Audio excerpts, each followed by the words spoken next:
Skip చేయకుండా చూడండి, ఓకేనా? సరే మరి ప్రాసెస్లోకి అయితే వెళ్ళిపోదాం. మనమైతే కనుక దీనికైతే బోన్లెస్ చికెనే వాడాలన్నమాట. బోన్లెస్ చికెన్ తీసుకొని మంచిగా వాష్ చేసుకోవాలి. వాష్ చేసుకున్న తర్వాత దానికి రుచికి సరిపడా సాల్ట్ అయితే వేసుకోవాలి. అలాగే కారం కూడా కొంచెం సరిపడా వేసుకోవాలన్నమాట. కొంచెం స్పైసీ కావాలంటే కనుక కొంచెం అడ్జస్ట్ చేసుకోవచ్చు మీరు. ఇంకా దాంట్లోకి అయితే పసుపు వేసుకోవాలి. పసుపు వేసుకున్న తర్వాత కనుక నిమ్మకాయ వేసుకోవాలన్నమాట. నిమ్మకాయ రసం ఉంటుంది కదా, అది అంతా వేసేసుకోవాలి. ఒక హాఫ్ అయితే సరిపోతుంది. అది వేసుకున్న తర్వాత మొత్తం మంచిగా కలిసేటట్టు అయితే కలుపుకోవాలి. ఇలా కలిపే విధానం కూడా ఉంటుంది. ఇలా పైకి కిందికి అనుకుంటే మంచిగా కలపాలన్నమాట. ఆ మసాలా అయితే ఉంటాయి కదా, అవి దాంట్లోకి ఇంకిపోయి మంచిగా టేస్ట్ అనేది సూపర్ ఉంటుంది అనమాట లాస్ట్లో. చూసారు కదా నేను వీడియోలో ఎలా కలిపానో అలా కలుపుకోండి. దాంట్లోకి అయితే కనుక జీలకర్ర పొడి వేసుకోవాలన్నమాట 1 టీ స్పూను. అలాగే దాంట్లోకి గరం మసాలా కూడా వేయాలన్నమాట 1 టీ స్పూను. మరీ ఎక్కువ మసాలా వేయొద్దు, బాగోదు. దాంట్లోకి అయితే కనుక ఒక 2-3 టేబుల్ స్పూన్స్ అయితే కనుక ఆయిల్ వేసుకోండి. ఇలా ఆయిల్ వేసుకున్న తర్వాత మొత్తం మళ్ళీ కలిసేటట్టు కలపాలన్నమాట. ఏంటి ఒకేసారి వేయొచ్చుగా అన్నీ అనుకోవచ్చు, కానీ ఇలా లేయర్స్గా చేస్తేనే ఆ ముక్కకు అనేది ఆ మసాలా అనేది మంచిగా పట్టిద్ది అనమాట.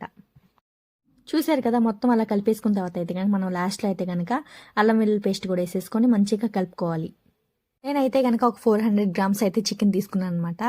నేను దానికి తగ్గట్టు అడ్జస్ట్ చేసుకుంటా కలిపాను అనమాట. మీరు ఎంత తీసుకుంటున్నారో దాన్ని తగ్గట్టు కలుపుకోండి. ఇలా మొత్తం కలిపేసుకున్న తర్వాత కాసేపు అయితే కనుక దానికైతే రెస్ట్ ఇవ్వాలన్నమాట. అయితే మూత పెట్టేసుకొని పక్కన ఉంచుకోండి. మనం అయితే కనుక ఖచ్చితంగా ఒక 15 మినిట్స్ అయితే కనుక దానికైతే రెస్ట్ ఇవ్వాలి. రెస్ట్ ఇచ్చిన తర్వాత మనం అయితే కనుక ఒక బాండీ తీసుకొని ఒక స్టవ్ మీద పెట్టేసి ఒక 4 టీ స్పూన్స్ అయితే ఆయిల్ వేసుకోవాలన్నమాట. ఆయిల్ అయితే బాగా హీట్ అవ్వాలి. చూసారు కదా వీడియోలో అయితే కనుక ఆయిల్ అయితే ఎంత మరుగుతుందో అంత అయితే మరగాలన్నమాట.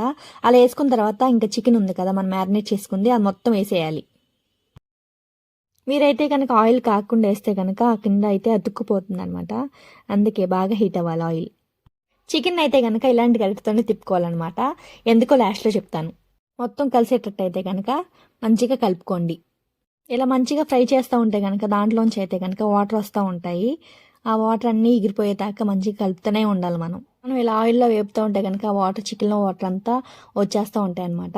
అలా కొంచెం వాటర్ వచ్చిన తర్వాత అయితే మూత పెట్టుకొని కాసేపు అలా ఉంచాలన్నమాట. అలా కాసేపు ఉంచుకున్న తర్వాత తీయాలి మూత తీసేసి అయితే మళ్ళీ కలుపుకోవాలి. మీరైతే కనుక హై ఫ్లేమ్లో అస్సలు చేయొద్దు, మీడియం ఫ్లేమ్లో చేయండి. అప్పుడైతే కనుక జ్యూసీగా ఉంటుంది పీసు, లేదంటే కనుక సరిగ్గా ఉడకదు. కానీ